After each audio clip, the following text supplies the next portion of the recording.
ನಮಸ್ಕಾರ. ರಿವ್ಯೂ ಚಾನಲ್ಗೆ ಸ್ವಾಗತ. ನಾನು ಸೌಖ್ಯ ಗಾಂವ್ಕರ್. ಸಿದ್ದರಾಮಯ್ಯ ವಿರುದ್ಧ ದಾಖಲೆ ಬಿಟ್ಟ ಮೋದಿ ಟೀಮ್ ಬಹಳ ದೊಡ್ಡ ಮೋಸ ಮಾಡಿದ್ರ ಜನಕ್ಕೆ. ಸಿದ್ದರಾಮಯ್ಯನವರು ಗ್ಯಾರಂಟಿ ಅದು ಇದು ಅಂತ ಸರ್ಕಾರಕ್ಕಾಗಿರುವ ಹೊರೆಯನ್ನು ಕಳಚಿಡೋದಕ್ಕೆ ಈ ರೀತಿ ಸುಳ್ಳು ಹೇಳಿದ್ರ.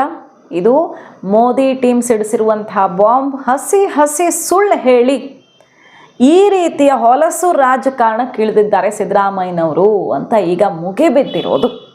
ಏನು ಹೇಳ್ತಾ ಇದೆ ಹಾಗಾದರೆ ಅಂಕಿ ಅಂಶಗಳು? ಮೋದಿ ಟೀಮ್ ಇಡ್ತಾ ಇರೋದು, ಕೇಂದ್ರ ಸಚಿವರುಗಳು ರಿಲೀಸ್ ಮಾಡಿರುವ ಡೇಟಾ ಈ ರೀತಿ ಸುಳ್ಳು ಹೇಳಿದ್ದೇ ಹೌದಾದರೆ ಈಗ ಎರಡರೊಳಗೊಂದು ಸತ್ಯ. ಸಿದ್ದರಾಮಯ್ಯನವ್ರ ವಿರುದ್ಧ ಅಂಕಿ ಅಂಶಗಳನ್ನು ಬಿಟ್ಟಿದ್ದಾರೆ. ಎರಡರೊಳಗೊಂದು ಸತ್ಯ ಆಗಿರಬೇಕು. ಕೇಂದ್ರ ಸಚಿವರು ಹೇಳಿದ್ದ ಅಥವಾ ರಾಜ್ಯ ಸರ್ಕಾರ ಇಟ್ಟಿದ್ದ? ಈಗ ಇದಕ್ಕೆ ಉತ್ತರವನ್ನು ಕಂಡುಕೊಳ್ಳೇಬೇಕಲ್ವಾ? ಸಿದ್ದರಾಮಯ್ಯನವರು ಆನ್ಸರು ಮಾಡಬೇಕಾಗತ್ತೆ ಯಾಕೆ ಸುಳ್ಳು ಹೇಳಿದ್ರು ಅಂತ. ಡೀಟೇಲ್ಸ್ ಇಡ್ತಾ ಹೋಗ್ತೀವಿ. ಮಿಸ್ ಮಾಡಿದ್ರೆ ನಮ್ಮ ಚಾನಲ್ನ ಸಬ್ಸ್ಕ್ರೈಬ್ ಮಾಡಿ, ನಿಮ್ಮ ಅಭಿಪ್ರಾಯ ಕಮೆಂಟ್ ಮಾಡಿ ತಿಳಿಸಿ. ಎಸ್ ವೀಕ್ಷಕರೇ, ಇವತ್ತೇನು ಒಂದು ವಾರದಿಂದ ಕರ್ನಾಟಕದಲ್ಲಿ ಇಡೀ ರಾಜ್ಯದ ಗಮನ ಸೆಳೆತಿರೋದು ಕಬ್ಬು ಬೆಳೆಗಾರರ ಹೋರಾಟ.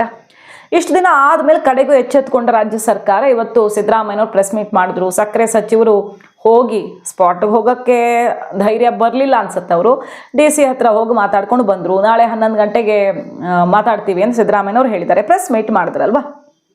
ಪ್ರೆಸ್ ಮೀಟಲ್ಲಿ ಸಿದ್ದರಾಮಯ್ಯನವರು ಮೋದಿ ಸರ್ಕಾರದ ವಿರುದ್ಧ ಮುಗಿಬಿದ್ರು. ಕರ್ನಾಟಕಕ್ಕೆ ಎಲ್ಲ ಹಂತದಲ್ಲೂ ಮಹಾ ಅನ್ಯಾಯ ಮಾಡ್ಕೊಂಡು ಬಂದಿದೆ, ಹಾಗಾಗಿ ಇದು ಕೇಂದ್ರ ಸರ್ಕಾರ ಮಾಡಿರುವಂತಹ ಮೋಸ ಅಂತ ವಾಗ್ದಾಳಿ ನಡೆಸಿದ್ರು. ಇದ್ರ ಬೆನ್ನಲ್ಲೇ ಈಗ ಕೇಂದ್ರದ ಮಿನಿಸ್ಟರೇ ಅಂಕಿ ಅಂಶಗಳನ್ನು ರಿಲೀಸ್ ಮಾಡಿದ್ದಾರೆ. ಸಿದ್ದರಾಮಯ್ಯನವರು ಹೇಳಿರೋದೇನು, ಅಸಲಿಯತ್ತೇನು, ಸಿದ್ದರಾಮಯ್ಯನವರು ಯಾವ ರೀತಿ ಹಸಿ ಹಸಿ ಸುಳ್ಳನ್ನು ಹೇಳಿದ್ದಾರೆ ದಯವಿಟ್ಟು ಕೇಳಿಸ್ಕೊಳ್ಳಿ ಅಂತ. ಸಿದ್ದರಾಮಯ್ಯನವರು ಏನು ಹೇಳಿದ್ರು? FRPದು ಹೇಳಿದ್ರು. ಫಸ್ಟು ಆಲ್ರೆಡಿ ನಾವು ರಿವ್ಯೂ ನಿಮ್ಮ ಮುಂದೆ ಆ ರಿಪೋರ್ಟನ್ನು ಇಟ್ಟಿದೆ. FRP ಸರಿ, ಆದರೆ SAP ಅಡಿಯಲ್ಲಿ ರಾಜ್ಯದ ಸಲಹಾ ದರವನ್ನು ಬೇರೆ ರಾಜ್ಯಗಳು ಮಾಡ್ತಿರುವಾಗ ನಿಮ್ಮ ಹತ್ರ ಯಾಕೆ ಕೊಡೋಕ್ಕಾಗಲ್ಲ ಅನ್ನೋ ಪ್ರಶ್ನೆ ಸಹಜವಾಗಿ ಬಂದಿದೆ. ಅದರಲ್ಲಿ ಯಾರೂ ಕೇಳಿಲ್ಲ, ಅವ್ರು ಆನ್ಸರ್ ಮಾಡಿಲ್ಲ. ಸುಮ್ಮನೆ ನಿಮ್ಮ ಮಿನಿಸ್ಟ್ರುಗಳದ್ದೇ ಕಾರ್ಖಾನೆ ಇದೆಯಲ್ಲ ಅಂದ ತಕ್ಷಣ ಹಾಗೆ ಕಣ್ಣು ಕೆಂಪು ಮಾಡಿಕೊಂಡು ಉಗ್ರ ನರಸಿಂಹನ ಅವತಾರ ತಾಳಿ ಯಾಕ್ರಿ BJP ಅವ್ರದ್ದು ಇಲ್ವಾ ಅಂತ ತಿರುಗೇಟ್ ಕೊಟ್ಬಿಟ್ರು. ಅಷ್ಟು ಹೇಳಿದ್ರೆ ಮುಗಿದೋಯ್ತು ಅವ್ರ ಆನ್ಸರ್. ಈಗ ಕೇಂದ್ರ ಸಚಿವರು ಪ್ರಶ್ನಿಸ್ತಿರೋದು ಪ್ರಹ್ಲಾದ್ ಜೋಶಿ ಅವ್ರು ಏನಪ್ಪ ಅಂತ ಕೇಳಿದ್ರೆ, ಜುಜುಬಿ ಈ ರೀತಿ ಪಾಲಿಟಿಕ್ಸ್ ಮಾಡೋಕೆ ಇಳಿದ್ಬಿಟ್ರಾ ಸಿದ್ದರಾಮಯ್ಯನವರೇ? ಎಥನಾಲು ನೀವು ಹೇಳಿದ್ದೇನು, ಕರ್ನಾಟಕಕ್ಕೆ ನೀವು ಕೊಟ್ಟಿರೋ ಪಾಲು ಬಹಳ ಕಡಿಮೆ, ಇಲ್ಲಿಂದ ತಗೊಳ್ಳೋ ಪ್ರಮಾಣ, ಹಾಗಾಗಿ ರೈತರಿಗೆ ಕಾರ್ಖಾನೆಗಳು ನ್ಯಾಯ ಕೊಡೋದಕ್ಕೆ ಆಗ್ತಿಲ್ಲ, ಅವ್ರಿಗೂ ಲಾಸ್ ಆಗುತ್ತೆ ಅಂತಲ್ವ ಅವ್ರು ಹೇಳಿದ್ದೇನು? ಕರ್ನಾಟಕಕ್ಕೆ ಕೊಟ್ಟಿರೋದೇ ಕಡಿಮೆ. ಕರ್ನಾಟಕ ಉತ್ಪಾದನೆ ಮಾಡೋದು 270 ಕೋಟಿ litre ethanol, but oil factory buy ಮಾಡೋದಕ್ಕೆ ನಮ್ಮ ಕರ್ನಾಟಕ ಪಾಲು ಅಲೋಕೇಟ್ ಮಾಡಿರೋದು ಬರೀ 47 ಕೋಟಿ ಲೀಟರ್. 270 ಕೋಟಿ ಲೀಟರಲ್ಲಿ ಬರೀ 47 ಕೋಟಿ ಲೀಟರ್. ಹಾಗಾದರೆ ಕರ್ನಾಟಕದ ಕಾರ್ಖಾನೆಗಳಿಗೆ ಎಷ್ಟೆಲ್ಲ ಲಾಸ್ ಅಲ್ವಾ ಅಂತ ಸಿದ್ದರಾಮಯ್ಯನವ್ರು ಹೇಳಿದ್ದು. ಆದರೆ ಅಸಲಿ ಲೆಕ್ಕ ಅದಲ್ಲ ಅಂತ ಪ್ರಹ್ಲಾದ್ ಜೋಶಿ ಅವರು ದಾಖಲೆ ಬಿಟ್ಟಿದ್ದಾರೆ. 116.31 ಕೋಟಿ ಲೀಟರ್ ಕರ್ನಾಟಕದ ಪಾಲು, 27 ಕೋಟಿ ಲೀಟರು. ಇದೆಲ್ಲ ಜಾರ್ಖಂಡು ಬೇರೆ ಬೇರೆ ರಾಜ್ಯಗಳ ಲೆಕ್ಕ. ಅದನ್ನು ಕರ್ನಾಟಕಕ್ಕೆ ಲಿಂಕ್ ಮಾಡಿ ಯಾಕೆ ಹೇಳ್ತಿದ್ದಾರೆ ಸಿದ್ದರಾಮಯ್ಯನವರು? ಕರ್ನಾಟಕದ 116.31 ಕೋಟಿ ಲೀಟರ್, ಅವ್ರು ಹೇಳ್ದಂಗೆ 47 ಕೋಟಿ ಲೀಟರ್ ಅಲ್ಲ ಅಂತ ದಾಖಲೆ ಬಿಟ್ಟಿರೋದು.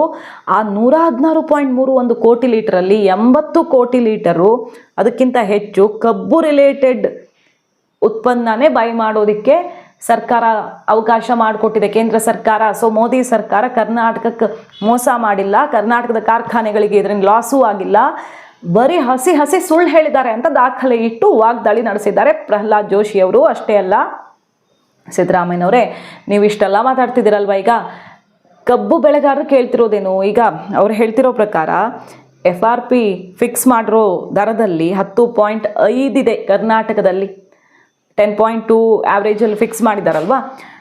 ಕರ್ನಾಟಕದಲ್ಲಿ ಆವ್ರೇಜು 10.5 ಇದೆ. ಅದರ ಆಧಾರದಲ್ಲಿ 3636 ಆಗುತ್ತೆ ಕೇಂದ್ರ ಸರ್ಕಾರ ಫಿಕ್ಸ್ ಮಾಡಿರೋ FRP.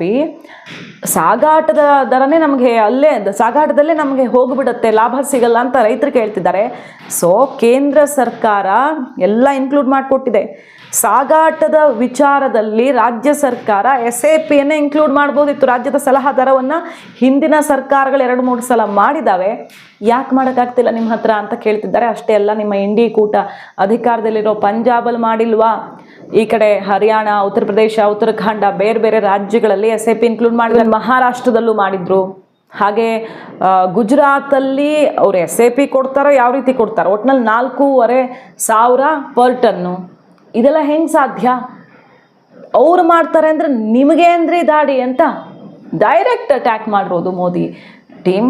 ಈಗ ಸಿದ್ದರಾಮಯ್ಯನವರ ವಿರುದ್ಧ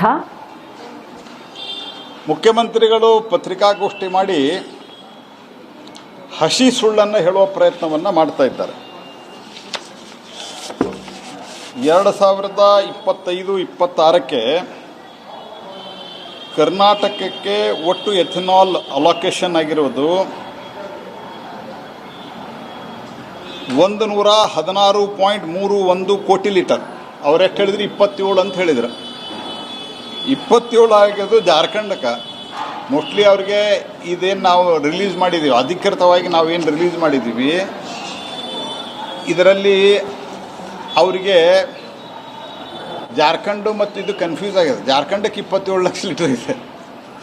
ಸೊ ನಾವು ಒಟ್ಟು 116.31 ಲೀಟರ್ ಎಥೆನಾಲನ್ನು ಕರ್ನಾಟಕಕ್ಕೆ ಅಲಾಟ್ ಮಾಡಿದ್ದೇವೆ. ಅದರಲ್ಲಿ 80 ಕೋಟಿ ಲೀಟರ್ಗಿಂತ ಹೆಚ್ಚು ಅದು ಕಬ್ಬು ಮತ್ತು ಕಬ್ಬು ರಿಲೇಟೆಡ್ ಇದೆ. ಕಬ್ಬು ಅಂದರೆ ಸಿ ಹೆವಿ ಮೊಲಾಸಸ್ಸು, ಬಿ ಹೆವಿ ಮೊಲಾಸಸ್ಸು ಮತ್ತು ಶುಗರ್ ಕೇನ್ ಜ್ಯೂಸ್ ಮೂಲಕ ಏನಾಗ್ತದೆ ಅದು.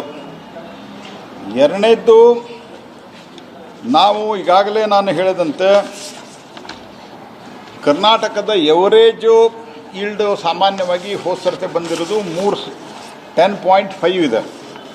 10.5 ಪ್ರಕಾರ ನಮ್ಮ FRP 3636 ಆಗ್ತದೆ. ಇದರಲ್ಲಿ ರೈತರು ಬೇಡಿಕೆ ಇಟ್ಟಿರೋದಂಥದ್ದೇನು ಅಂತಂದ್ರೆ, ನಮಗೆ 3500 ಮಿನಿಮಮ್ ನೀವು ಕೊಡಬೇಕು ಅಂತ. ಅದರಲ್ಲಿ ಟ್ರಾನ್ಸ್ಪೋರ್ಟೇಷನ್ನದು ಮತ್ತು ಇದು ಜಾಸ್ತಿ ಡಿಡಕ್ಟ್ ಆಗ್ತಾ ಇದೆ. ಟ್ರಾನ್ಸ್ಪೋರ್ಟೇಷನ್ನು ಮತ್ತು ಕಟಾವುದ್ದು ಅನ್ನೋದು ಒಂದು ಆರೋಪ ಇದೆ. ಇದನ್ನು ರಾಜ್ಯ ಸರ್ಕಾರ ಕೂತು ಬಗೆಹರಿಸಿ, ಅಗತ್ಯ ಇದ್ದರೆ ಯಾವ ರೀತಿ ಬೇರೆ ಬೇರೆ ರಾಜ್ಯ ಸರ್ಕಾರಗಳು ಸ್ಟೇಟ್ ಅಡ್ವೈಸರಿ ಪ್ರೈಸ್ ಅಂತ ಮಾಡಿದ್ದಾವೆ. ಹಿಂದೆ 1-2 ಬಾರಿ ರಾಜ್ಯ ಸರ್ಕಾರ ಒಂದಿಷ್ಟು ಕಾಂಟ್ರಿಬ್ಯೂಷನ್ ಮಾಡಿದೆ. ಆ ರೀತಿ ಮಾಡಿ ಸಮಸ್ಯೆ ಪರಿಹಾರ ಮಾಡೋದು ಬಿಟ್ಟು ಪುನಃ ಇವರು 9.5ದಿಂದ ಹಿಡ್ಕೊಂಡು 10.5ವರೆಗೆ 329 ಅಂದರೆ 3290 ಇದೆ.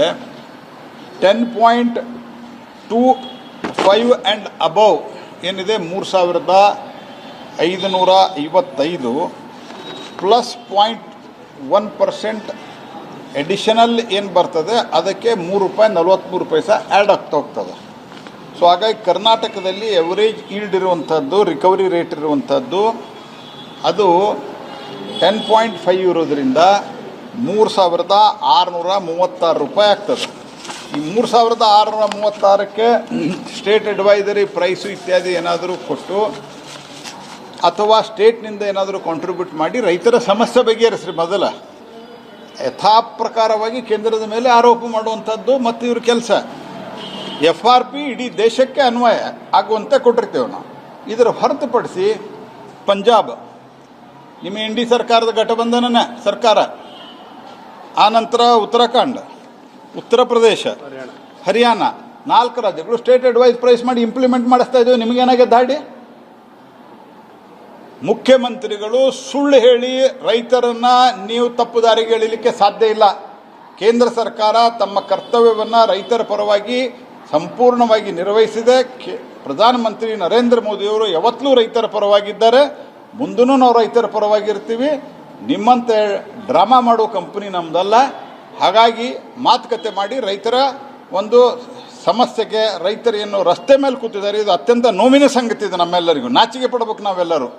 ಅಂಥದ್ದು ಬಿಟ್ಟು ಮೊದಲು ಅವ್ರನ್ನ ಮಾತುಕತೆ ಮಾಡಿ ಅವ್ರವ್ರ ಮನೆಗೆ ಸುರಕ್ಷಿತವಾಗಿ ಮುಟ್ಟಿಸುವಂಥ ವ್ಯವಸ್ಥೆ ಮಾಡುವಂಥ ಒಂದು ಘೋಷಣೆಯನ್ನು ಮಾಡಿ ಸಮಸ್ಯೆ ಪರಿಹರಿಸಿ ನಿರ್ವಹಿಸಿದೆ. ರಾಜ್ಯ ಸರ್ಕಾರ ತನ್ನ ಜವಾಬ್ದಾರಿ ನಿರ್ವಹಿಸಲಿಕ್ಕೆ ಮೊದಲು ಅವರಿಗೆ ನಿನ್ನೆ ಬಾಗಲಕೋಟೆಗೆ ಹೋಗಿರಿ ನೀವು, ಆಯ್ತು, ನೀವು ಅಂತ್ಯಕ್ರಿಯೆಯೊಳಗೆ ಹೋಗಿದ್ರಿ, ಯಾಕೊಂದು 10-20 ಜನ ರೈತರ ಮುಖಂಡರನ್ನು ಕರೆದು ನೀವು ಮಾತುಕತೆ ಮಾಡಲಿಲ್ಲ?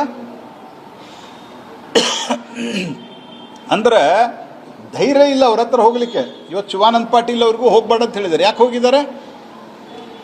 ಯಾಕೆ ಅವ್ರು ಹೋಗ್ಬೇಡ ಅಂತ ಹೇಳಿದ್ದಾರೆ? ಕಾರಣ ಏನು ಅಂತಂದ್ರೆ ರೈತರ ಜೊತೆಗೆ ಮಾತನಾಡೋ ತಾಕತ್ತಿಲ್ಲ ಇವರಿಗೆ. ರೈತರು ರಸ್ತೆಯಲ್ಲಿ ಕೂತಾರ, ನೀವು ರಾಜಕಾರಣ ಮಾಡ್ತೀರಿ. ಮೊದಲು ರೈತರ ಬೇಡಿಕೆ ಏನಿದೆ ಅನ್ನೋದನ್ನು ಅವ್ರ ಜೊತೆ ಸಹಾನುಭೂತಿಯಿಂದ ನೀವು ಸ್ವತಃ ಮಾತಾಡ್ರಿ. ಮುಖ್ಯಮಂತ್ರಿಗಳೇ ಮಾತುಕತೆಯನ್ನು ಮಾಡಿ ಅದನ್ನು ಮಾಡೋದು ಬಿಟ್ಟು ಪ್ರಧಾನಮಂತ್ರಿಗೆ ಪತ್ರ ಬರೀತಾರೆ. ಅದಕ್ಕೆ ಬರೀತಾರೆ ಪ್ರಧಾನಮಂತ್ರಿಗೆ ಪತ್ರ? ನಿಮ್ಮ ಕರ್ತವ್ಯ ನಿರ್ವಹಿಸಿದ್ದೀರಾ ನೀವು? ಶುದ್ಧ ಅಯೋಗ್ಯತನದ ಪರಮಾವಧಿ. ಮತ್ತು ಇನ್ನೊಂದೇನು ಹೇಳಿದ್ದಾರೆ, ಎಕ್ಸ್ಪೋರ್ಟಿಗೆ ಕೊಡಲಿಲ್ಲ ಅಂತ. ಮುಖ್ಯಮಂತ್ರಿಗಳಲ್ಲಿ ನಿಮಗೆ ಯಾವ ಹೇಳ್ತಾನಲ್ಲ ಅಲ್ಲೇ ಆ ಅಧಿಕಾರಿಗೆ ಒಂದು ಸ್ವಲ್ಪ ತರಾಟೆಗಾರು ತಗೊಂಡ್ರೆ, ಎಕ್ಸ್ಪೋರ್ಟಿಗೆ ನಾವು ಅಲೋ ಮಾಡಿದ್ವಿ. ಮೊದಲು ಮಿಲ್ಲರ್ಸ್ ಬಂದು ನಮಗೆ 10 ಲಕ್ಷ ಮೆಟ್ರಿಕ್ ಟನ್ ಕೊಡ್ರಿ ಅಂತ ಕೇಳಿದರು. ನಾವು ಅದನ್ನು ಕೊಟ್ವಿ. ಕೊಟ್ಟಾಗ ನಾವು ಸ್ಪಷ್ಟವಾಗಿ ಹೇಳಿದ್ವಿ, ನಿಮಗೆ ಜಾಸ್ತಿ ಬೇಕಿದ್ದರೆ ಮುಂದೆ ಕೇಳ್ರಿ ಅಂತ. 10 ಲಕ್ಷ ಮೆಟ್ರಿಕ್ ಟನ್ ಏನು ಅಲೋಡ್ ಇತ್ತು, ಅದರಲ್ಲಿ 8.8 ಲಕ್ಷ ಮೆಟ್ರಿಕ್ ಟನ್ ಅಷ್ಟೇ ಎಕ್ಸ್ಪೋರ್ಟ್ ಆಗಿದೆ. ಮುಖ್ಯಮಂತ್ರಿಗೆ ಜವಾಬ್ದಾರಿ ಇರಬೇಕಾಗಿ ಮಾತಾಡಬೇಕಾದ್ರೆ ಒಂದು ಸ್ವಲ್ಪ ಈ ರೀತಿ ಯಾವುದೋ ಇದರಲ್ಲಿ ಅಮಲ್ನಲ್ಲಿ ಮಾತನಾಡುವಂಥದ್ದು ಒಳ್ಳೆಯದಲ್ಲ. ಮುಖ್ಯಮಂತ್ರಿಗೆ ನಿದ್ದೆಯಿಂದ ಎದ್ದು ಬಂದು ಮಾತನಾಡೋ ರೀತಿಯಲ್ಲಿ ಈ ರೀತಿ ಮಾತಾಡೋದು ಸರಿಯಲ್ಲ. ಇದು ರೈತರ ಸಮಸ್ಯೆಯನ್ನು ಮಧ್ಯಪ್ರವೇಶಿಸಿ ನೀವು ಬಗೆಹರಿಸಬೇಕಿತ್ತು. ಕೇಂದ್ರ ಸರ್ಕಾರ ಏನು ಕೊಡಬೇಕೋ ಇಡೀ ದೇಶಕ್ಕೆ ಒಂದೇ ರೀತಿ ಕೊಟ್ಟಿದೆ. ಈ ಎಲ್ಲ ರಾಜ್ಯಗಳಲ್ಲಿ ರೈತರನ್ನ ನ್ಯಾಯಯುತವಾಗಿ ನಡೆಸ್ಕೊಂಡಿದ್ದಾರೆ. ನಿಮ್ಮ ಹತ್ರ ಯಾಕೆ ಆಗ್ತಿಲ್ಲ ಅಂತ ವಾಗ್ದಾಳಿ ನಡೆಸಿರೋದು. ಸೊ ರೈತರಿಗೆ ಅನ್ಯಾಯ ಆಗಿರೋದು ರಾಜ್ಯ ಸರ್ಕಾರದಿಂದ, ಕೇಂದ್ರದಿಂದ ಅಲ್ಲ ಅಂತ ಕೇಂದ್ರ ಹೇಳ್ತಿದೆ. ಕೇಂದ್ರನೇ ಅನ್ಯಾಯ ಮಾಡಿರೋದು, ನಮ್ದು ಏನೂ ಇಲ್ಲ ಇದರಲ್ಲಿ ಅಂತ ರಾಜ್ಯ ಹೇಳ್ತಿದೆ. FRP ವಿಚಾರದಲ್ಲಿ ಇಬ್ಬರು ಸೇರಿ ಕೂತ್ಕೊಂಡು ಮಾತಾಡಲಿ. ಇನ್ನೂ ಜಾಸ್ತಿ ಮಾಡೋ ವಿಚಾರದಲ್ಲಿ ನಿಯೋಗ ಕಳಿಸ್ಕೊಡಿ, ರಾಜ್ಯನೂ ಪ್ರಯತ್ನ ಮಾಡಲಿ, ಕರ್ನಾಟಕದ ರೈತರಿಗೆ ಇನ್ನೂ ಸಿಗಲಿ. ಆದರೆ SAP ವಿಚಾರದಲ್ಲಂತೂ ಸರ್ಕಾರ ಒಪ್ಕೊಳ್ಳೇಬೇಕು ತಾನೆ. ಈಗ ಆಲ್ರೆಡಿ ಪ್ರಹ್ಲಾದ್ ಜೋಶಿ ಅವರು ಹೇಳೋಕ್ಕಿಂತ ಮುಂಚೆನೇ ರಿವ್ಯೂ ಇದ್ರ ಬಗ್ಗೆ ರಿಪೋರ್ಟ್ ಮಾಡಿತ್ತು. SAP ಯಾಕೆ ಕೊಡ್ತಿಲ್ಲ ನಮ್ಮ ರಾಜ್ಯದಲ್ಲಿ, ಅದನ್ನು ಕೊಡೋದಕ್ಕೆ ಅವಕಾಶ ಇದೆ. ಮಧ್ಯಪ್ರವೇಶ ಮಾಡಿ ರಾಜ್ಯ ಸರ್ಕಾರ ಕೊಡೋಕೆ ಅವಕಾಶ ಇದೆ. ಒಂದು. ಎರಡನೇದು, ಅವಧಿಗೆ ಸಮಯಕ್ಕೆ ಸರಿಯಾಗಿ ಪಾವತಿ ಮಾಡಿಸ್ತಿದ್ದೀರಾ? ಅದಷ್ಟೇ ನಮ್ಮ ಕೆಲಸ, ಪಾವತಿ ಮಾಡಿಸ್ತೀವಿ. ತೂಕ ಅದೆಲ್ಲ ನೋಡ್ಕೊಳ್ತೀವಿ ಅಷ್ಟೇ. FRP ಕೇಂದ್ರದ್ದು ಅಂದ್ರಲ್ಲ, ಅದು ಮಾಡ್ತಿಲ್ಲ ಕರ್ನಾಟಕದಲ್ಲಿ ಅಂತಾನೆ ಇವತ್ತು ಹೋರಾಟ ಮಾಡ್ತಿರೋದು. ಇವತ್ತು ನಾವು ಕಬ್ಬು ಮಾರಿದ್ರೆ ವರ್ಷ ಕಾಯಬೇಕಾಗತ್ತೆ, ಚಪ್ಪಲಿ ಸವಿಸ್ಬೇಕಾಗತ್ತೆ ನಾವು ಅಂತ. ಬಹಳಷ್ಟು ಕಾರ್ಖಾನೆಗಳಲ್ಲಿದೆ ಕಥೆ ಇದೆ. 14 ದಿನ ಹೆಸರಿಗೆ ಕೊಡೋದು ಎಷ್ಟು ವರ್ಷ ಆಗುತ್ತೋ ಅನ್ನೋ ಕಾರ್ಖಾನೆಗಳು ಇದ್ದಾವೆ. ಮಹಾರಾಷ್ಟ್ರಕ್ಕೆ ತಗೊಂಡು ಹೋಗಿ ಮಾರಿದ್ರೆ 10 ಲಕ್ಷ ಟನ್ನು ಮಹಾರಾಷ್ಟ್ರಕ್ಕೆ ಹೋಗಿದೆ ಕಬ್ಬು, ಕರ್ನಾಟಕದ್ದು. ತೆರಿಗೆನೂ ಲಾಸ್ ಆಗಿದೆ ಇದರಿಂದ ನಮ್ಮ ಕರ್ನಾಟಕದ ಸರ್ಕಾರಕ್ಕೆ. ಮಹಾರಾಷ್ಟ್ರಕ್ಕೆ ಹೋದರೆ ನಮಗೆ ತಕ್ಷಣ ದುಡ್ಡು ಕೊಡ್ತಾರೆ. ಹೆಚ್ಚಂದರೆ 2 ವಾರದೊಳಗಡೆ ದುಡ್ಡು ಕೈಲಿರುತ್ತೆ. ತೂಕ ನಮ್ಮ ಕಣ್ಣು ಮುಂದೆ ಡಿಜಿಟಲ್ ಆಗಿ ಆಗುತ್ತೆ. ಇಲ್ಲಿ ನಮ್ಮ ಗೇಟಲ್ಲೇ ಫ್ಯಾಕ್ಟ್ರಿ ಒಳಗೆ ಹೋಗೋಕ್ಕಿಂತ ಮುಂಚೆನೇ ತೂಕ ಮಾಡಿಕೊಡಿ ಅಂದರೆ ಅದು ಮಾಡಿಕೊಡ್ತಿಲ್ಲ ಅಂತ ಆಕ್ರೋಶ.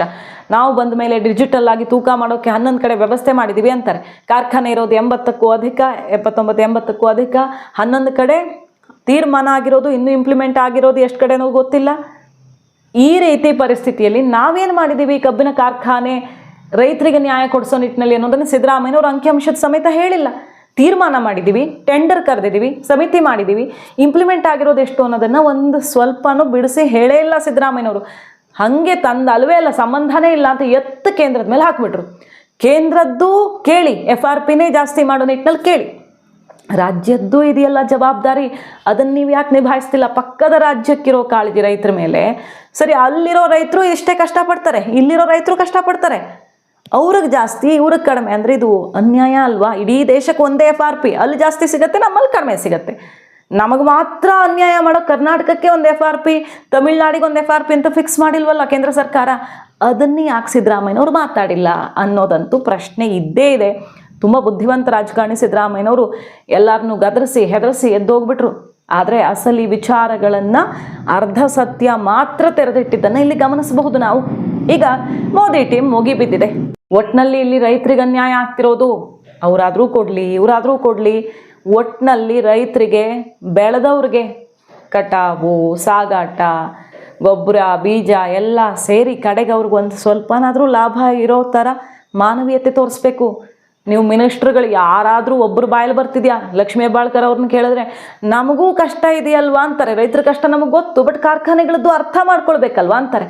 ಏನು ಬರೀ ಸಕ್ಕರೆ ಎಲ್ಲ ಲಾಭ ನಷ್ಟ ನೋಡ್ತಿರೋದು? ಸಕ್ಕರೆ ಲೆಕ್ಕ ತೋರಿಸ್ಬಿಡ್ತಾರೆ ಇವರು.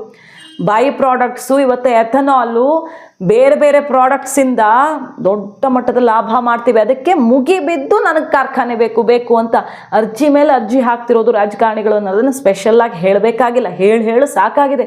ಏನು ನಡೀತಿದೆ ಕರ್ನಾಟಕದಲ್ಲಿ, ಯಾವ ರೀತಿ ಸಕ್ಕರೆ ಕಾರ್ಖಾನೆಗಳ ಲಾಭಿ ಕಂಟ್ರೋಲ್ ಮಾಡ್ತಿದೆ ಅನ್ನುವ ಆಕ್ರೋಶ ಸಿಡಿದಿರೋದು. ಈಗ ಕಾದು ನೋಡೋಣ ಸಿದ್ದರಾಮಯ್ಯನವ್ರು ನಾಳೆ ಏನು ಮಾಡ್ತಾರೆ ಅಂತ. ಮಾಹಿತಿ ಇಷ್ಟ ಆಗಿದ್ರೆ ಮಿಸ್ ಮಾಡಿದ್ರೆ ನಮ್ಮ ಚಾನಲ್ನ ಸಬ್ಸ್ಕ್ರೈಬ್ ಮಾಡಿ. ನಿಮ್ಮ ಅಭಿಪ್ರಾಯ ಕಮೆಂಟ್ ಮಾಡಿ ತಿಳಿಸಿ. Thank you.